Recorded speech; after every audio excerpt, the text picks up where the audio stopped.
Alright, what's up guys? My name is Zach, and today I am driving a 1983 Mercedes 380 SEC. Up front is a 3.8 liter V8, and down below is a 4-speed automatic transmission. Now, I am super excited to be driving this Mercedes 380 for two reasons.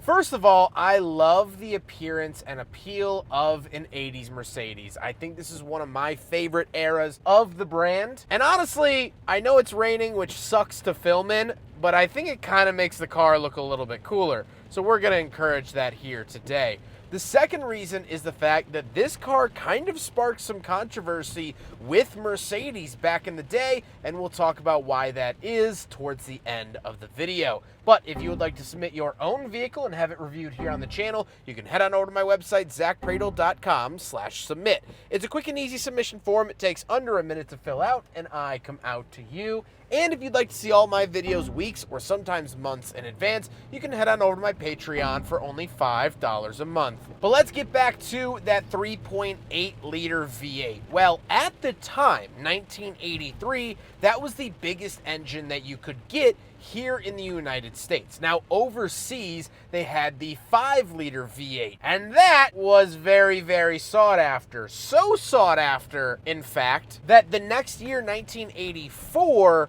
Mercedes actually started to bring that engine here. So 84 on, you could get a 5-liter V8, but this was top dog for its year, and it's not great. It's not really. Here's the thing, it's a good engine, it's just not very powerful, and it does leave a little bit to be desired. Now, in terms of an American vehicle at the time, in the 80s, V8s made like 110 horsepower. So this fit right in with that, but if you want that German experience, wasn't quite it. And we'll talk more about that towards the end. Like I said, paired to it is a 4-speed automatic. That was the only available transmission here in the United States, although they did get a manual around the world. Last but not least, of course, the 380 SEC is rear-wheel drive. So how does it feel to drive the 380 SEC from 1983? It's very cushy, it's very boaty, it's not going anywhere quick. This is a purely luxury experience where we're more used to Mercedes being sort of luxury and sport. This is just luxury. This pampers you as you drive down the road. Nothing is immediate. Nothing is in your face. Nothing is that dire. You put your foot down and you do just whoosh. You whoosh away, which could be considered a good or a bad thing. The suspension, again, really reiterates that soft, cushy feel. Visibility is okay. Steering is a little bit heavy. Again, you can't really do these like really quick inputs. Everything is kind of labored, and so this is a great cruising car. I just wouldn't recommend cutting up Laguna Seca in one of these. With that stuff out of the way, let's talk about the interior. Well, in front of me, I have 5 gauges and a clock. Off to the left, we get our coolant temperature, fuel, oil pressure, and economy gauge. So I guess that's actually a 6th gauge. We get the speedometer in the center and our tachometer off to the right with an analog clock down below. The steering wheel doesn't have anything on it. It has this fake wood in front of it. It does not have an airbag, but it looks very nice and presentable. It reminds me of like a 70s golf bag. To the left, we do have climate control vents and our headlight switches, as well as our parking brake. And moving on to the door, we have our manual mirrors, latch to get in and out, power seats, and that's it. A very strange grouping off to my left. In the center, we get 2 vents. Then we get a whole bunch of switches for like our hazard switch, dome light, air recirculating, and our climate controls. Fan speed, things like that. We do have an aftermarket radio. Any radio from this era isn't going to keep up with modern tech, so people swap that out. A pull-out ashtray and cigarette lighter, little cubby space, and then the shifter. The shifter is a jigsaw style shifter. Mercedes used this in pretty much all their products of the era, so nothing really new there. And down below, we do have our power windows, as well as our power mirrors. Then we get some more cubby space, meaning we don't really have any cup holders, so no big friggin' bottle test here in the 380 SEC. Wah, wah, wah.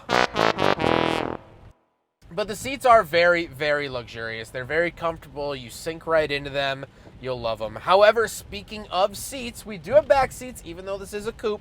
So let's go do a backseat review. It's not the nicest place to be. I do have power windows. They're like on these grab handles, which is kind of interesting. I also do get a single climate vent down below.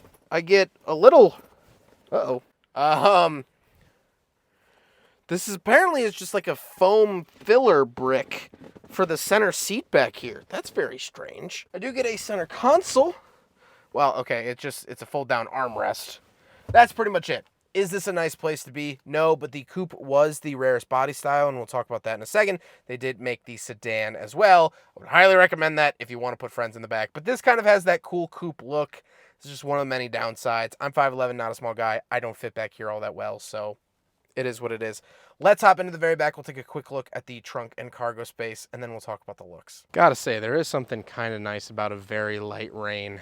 But anyway, once we are around the back here, there we go, push it up like that, and we do have some spare parts and whatnot in the trunk. Very sizable trunk, even though it is a coupe, you still got that big body appeal, which I absolutely love. I'm gonna try to save as much water from getting in as I can, but there you go, the trunk of an SEC 380 Mercedes. Now we gotta talk about the looks, and as you'll notice, this is a two-door W126, and this was the rarest body style of them all. They only made 74,000 coupes, and of those, only 11,267 were SECs. So, of the 892,000 W126s that were made, only 1.2 of them were SECs. That is pretty cool and pretty rare. I also do like the look of it. Again, I love this 80s appeal, and that will kind of get into my final thoughts as well. But it's very unapologetic. It's so Mercedes. And yet it also doesn't brag. I don't look at this and see the bling bling. I don't look at this and see,